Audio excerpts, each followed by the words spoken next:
Pilipinas 1, 738 AM. Tapat sa pag-uulat, Radyo Pilipinas, 738 AM. Otro 5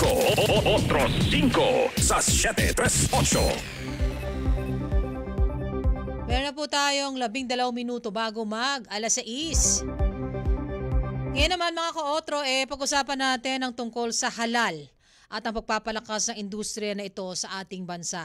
Makakasama na natin via Zoom ang board member ng Philippine Halal Export Development Promotion Board ng Department of Trade and Industry sa katauhan ni Sultan Faisal Coyogan Bansao. Magandang paggabi po. Welcome dito sa Otro 5 sa 738. Ma'am Chad, magandang gabi po sa inyong lahat. Maraming salamat po for having me here. Bago po natin pag-usapan yung mga pinagkakabalahan ng inyong tanggapan, ano po ba muna ang ibig sabihin pag sinabing halal? Ano po yung mga katangian nito? Ang salitang halal ay isang salita pong Arabic na ibig sabihin po ay malinis.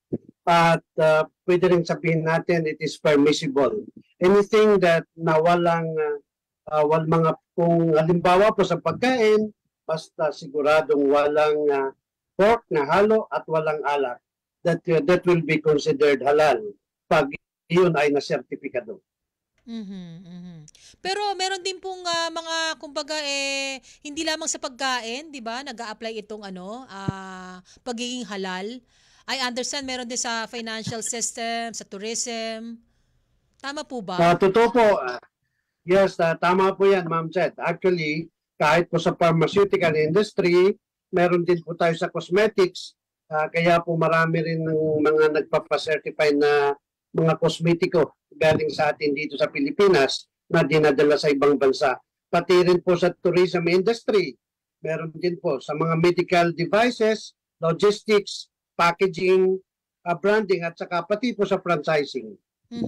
Paano po ba nagiging halal ang isang produkto kaya may tinatawag na halal certified? Ano po yung mga proseso na kailangan pagdaanan nito at sino yung nagbibigay ng certification?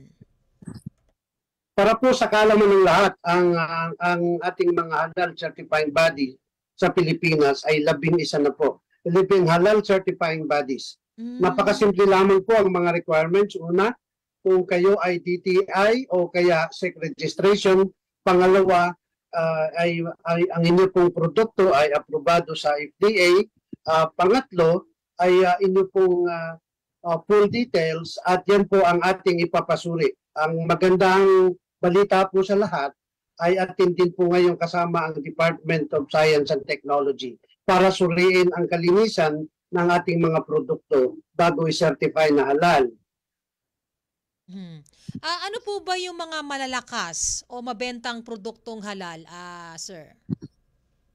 So ayun po sa talaan, ang number one po talaga na demand in the halal industry ay una po dyan ang meat. Pangalawa, ang ating chicken, halal chicken. Pangatlo, ang ating kambing o kaya lamb. So ito po yung mga bagay na talagang in demand sa merkado.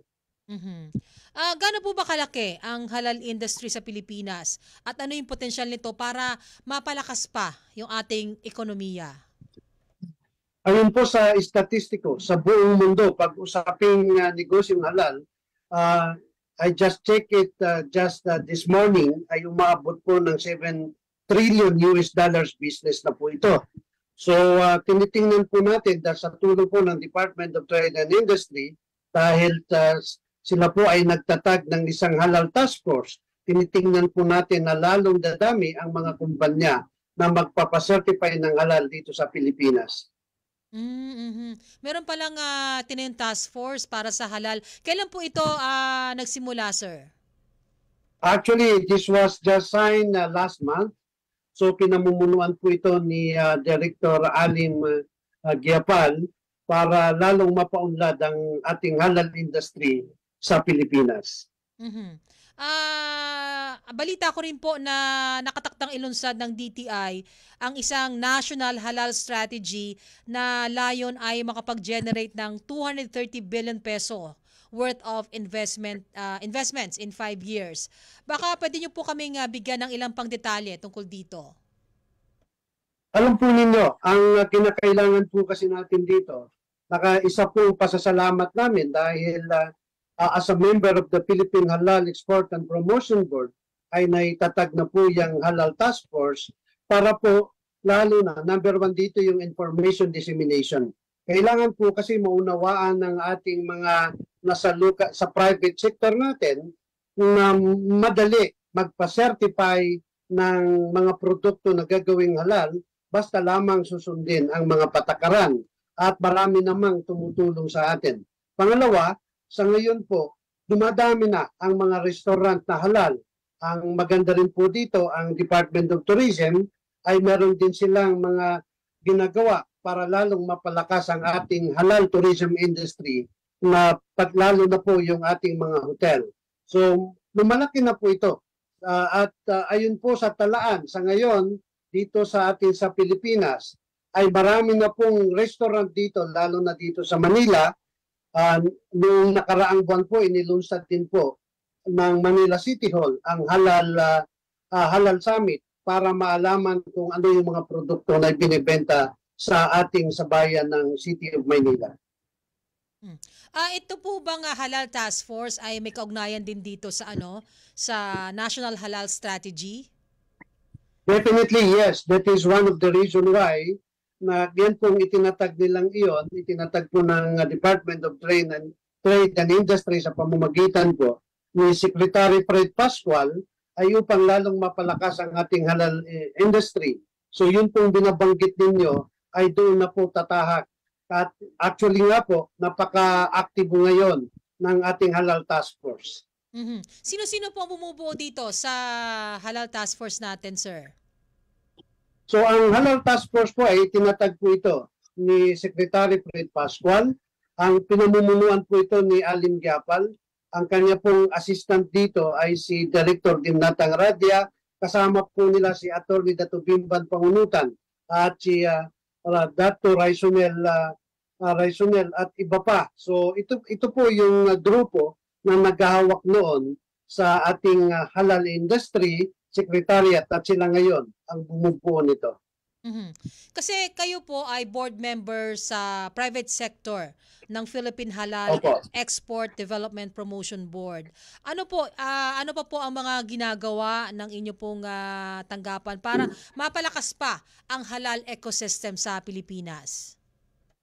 Okay, para po sa kaalaman ng lahat, ang Philippine Halal Export and Promotion Board ay may siyam na pong membro national agencies of the government. Pinamumunuan po ito ng Department of Trade and Industry. Membro din po dito na ang Bangko Sentral, pati ang DA at ang National Commission on Muslim Filipinos. Ngayon po, iisa lamang po ang membro dito na galing sa private sector at ako po yun. We are representing the private sector. So, ang tanong po ninyo kung ano ang ginagawa po natin. Ang ginagawa po natin sa ngayon ay upang i-encourage po ang ating mga micro and small entrepreneurs na sila ay kanilang ipasertify ang kanilang mga gawaing produkto para iyan ay madala natin sa international market. At sa pamamagitan po ng Philippine Halal Board, yan po ang ating main job para ma-promote natin sa international market ang maliliit nating negosyante na certified halal ang kanilang mga produkto. Baka may nais po kayong sabihin o i-anunsyo ng mga upcoming activities ng inyo pong opisina, sir. Sige po, nasa inyo yung pagkakataon bago ko kayo tuluyang bitawan. Sige po. Okay, Ma'am Ched Oliva, maraming salamat po sa pagkakataong ito. Nais ko po ipahayag sa lahat na kung meron po ba po kayong mga katanungan kung paano magiging halal certified ang inyong mga produkto, maging ito'y food o non-food, kayo po ay makipag-ugnayan sa amin para kayo ay aming maasistihan. Matulungan namin kayo na ma-certify. 11 po ang ating halal certifying body sa buong Pilipinas. na tutulong sa inyo. Kaya ang aking numero po ay pwede kong ibigay sa inyo at para inyong masabi sa lahat ng gustong malaman kung paano masicertify ang kanilang produktong halal, at sa akin pong Facebook, Sultan Faisal Binaning Bansaw, para po kung may mga katanungan kayo ay aming ma-address. Alright, maraming salamat po sir sa pagbibigay sa amin ng update ng ginagawa ng inyong tanggapan. Isang magandang paggabi po sa inyo. Maraming salamat po, Ma'am Ched. Sige po sir. Ayan, si Board Member Sultan Faisal Coyogan Bansaw ng Philippine Halal Export Development Promotion Board. Otros 5 sa 738. Kasama si Ched Oliva. Radyo Pilipinas, 738 AM.